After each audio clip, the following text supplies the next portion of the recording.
Hi everyone, in today's video I'll show you guys how you can download and install Bumble app on your iPhone. Well, it's quite easy. All you have to do is get to the App Store, and from here you'll have to tap on this search button right here and get to the search page, and then tap on the search bar and then start typing Bumble. After doing that, tap on search button and then you'll be able to see Bumble app right here. Tap on it.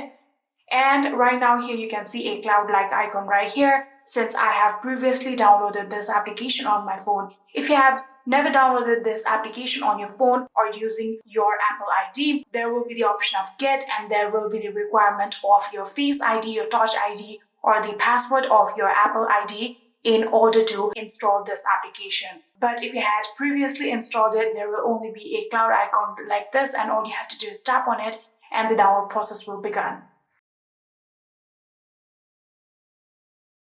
And within few minutes here you can see we have now successfully downloaded and installed Bumble dating app on your iPhone. Now all you have to do is tap on this open option right here, and now you have successfully opened Bumble app. And that is it. I hope this video was helpful to you guys.